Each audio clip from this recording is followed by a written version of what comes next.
উন্নয়নকামী চৰকাৰৰ পৰিৱৰ্তনৰ উন্নয়নৰ নমুনা মই এই মুহূৰ্তত আছোঁ বকচ চিংৰাবাৰীত আৰু এই চিংৰাবাৰীত দেখা গৈছে বিধ্বস্ত পথত একাংশ ৰাইজে নামি প্ৰতিবাদ সাব্যস্ত কৰাৰ লগতে ভূঁই ৰুই তেওঁলোকে প্ৰতিবাদ সাব্যস্ত কৰিছে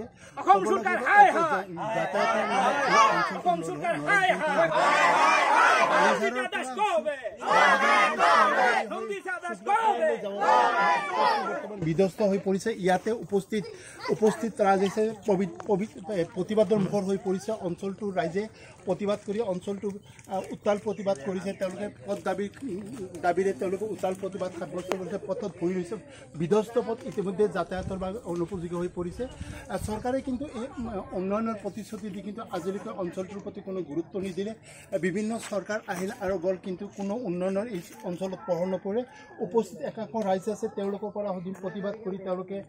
পথ বিধ্বস্ত হৈ পৰা পথ তেওঁলোকে পকীকৰণৰ দাবী জনাইছে তেওঁলোকৰ পৰা সুধিম তেওঁলোকৰ ওচৰত যাম মই সহযোগীজনক মই অনুৰোধ জনাইছোঁ কিছু আগুৱাই যাবলৈ তেওঁলোকৰ পৰা সুধিম তেওঁলোকে কি কয় যাতে এই যে আপোনালোকে বিধ্বস্ত হৈ পৰা পথ পকীকৰণৰ দাবীত আপোনালোকে প্ৰতিবাদ সাব্যস্ত কৰিছে কি কয় নমস্কাৰ আজি বহুদিনৰ পৰা আমাৰ এই ৰাস্তাটো কাঁচা হৈ আছে আৰু তাৰ ঘৰৰ পৰা ওলাই আছে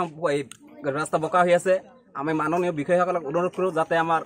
একদম শিঙিৰাবাৰী গাঁৱৰ ৰাস্তাটো সোনকালে পকীকৰণ কৰে এয়ে মহোদয়ৰ কাছে আমাৰ বিনম্ৰ অনুৰোধ যাতে এই ৰাস্তাৰে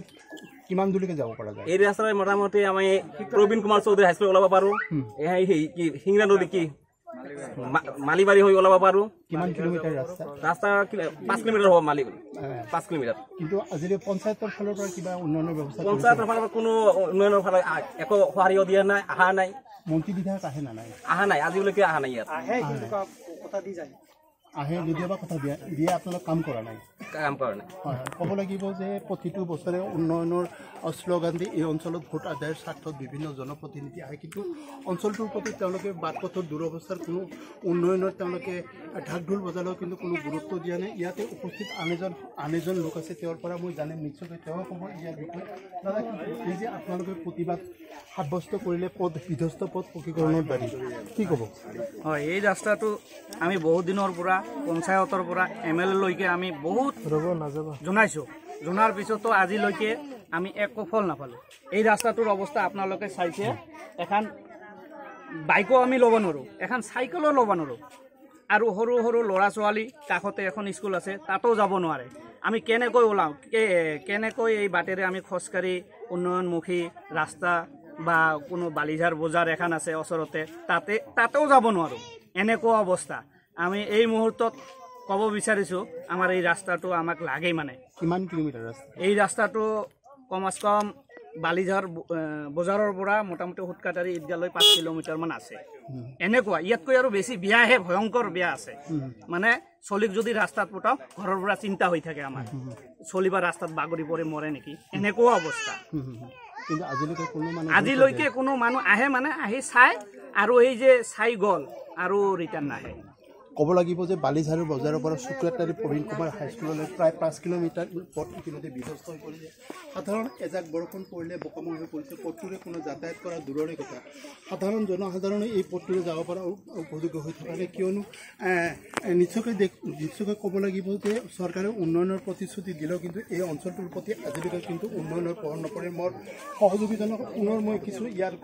বিধ্বস্ত হোৱা বাট পথৰ কিছু পৰিৱেশ দেখুৱাবৰ কাৰণে মই অনুৰোধ জনাম নিশ্চয়কৈ ক'ব লাগে পথৰ মাজত তেওঁলোকে ভূঁই ৰুই প্ৰতিবাদ সাব্যস্ত কৰিছে অসম চৰকাৰ হাইহে আমাক পথ পকীকৰণ লাগিব স্থানীয় বিধায়কসকলক তেওঁলোকে দিছে বেগ তেওঁলোকক দাবী জনাইছে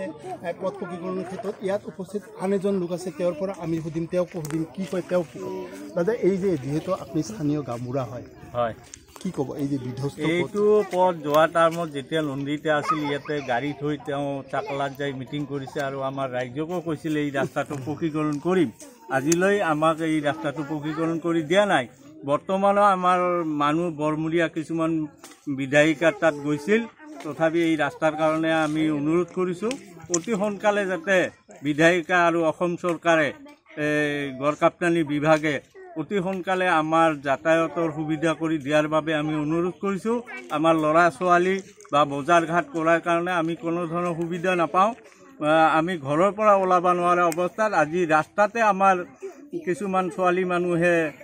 ধান পুতি আছে কঠীয়া পুতি আছে এইকাৰণে আমি বিনম্ৰ অনুৰোধ কৰিছোঁ আমাৰ গড়কাপ্তানি বিভাগক আৰু আমাৰ স্থানীয় MLA নন্দিতা বাইদেউক আৰু অসম চৰকাৰক। আপোনালোক বেমাৰ আজাৰ হ'লে আপোনালোক আমাৰ বিৰাট এটা অসুবিধা, আমি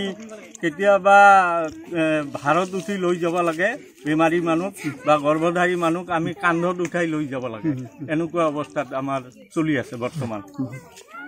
গুৰুত্বপূৰ্ণ কথা এটা কৈছে যে গৰ্ভৱতী মহিলা হওক বা গুৰুত্বপূৰ্ণ বেমাৰ আজাৰ হ'লেও তেওঁলোকে ঠেলা বা সাংগী নাইবা কান্ধত কৰি তেওঁলোকে ৰোগী কঢ়িয়াই ল'ব লাগে, প্ৰাথমিক স্বাস্থ্যকেন্দ্ৰলৈ ল'ব লাগে। বিধ্বস্ত পথৰ বাবে তেওঁলোকে হয়তো বা দমৰ যাতনা ভুগিত অঞ্চলটোলৈ আজিলৈকে এম্বুলেঞ্চ নাইবা কিংবা জৰুৰীকালীন গাড়ী সোমাব নোৱাৰে, যাৰ ফলত তেওঁলোকে এক বন্দিত্ব জীৱন কটাবলগীয়া পৰি গৈছে। এই অঞ্চলটোলৈ বিভিন্ন সময়তে বিভিন্ন জনপ্ৰতিনিধি কিন্তু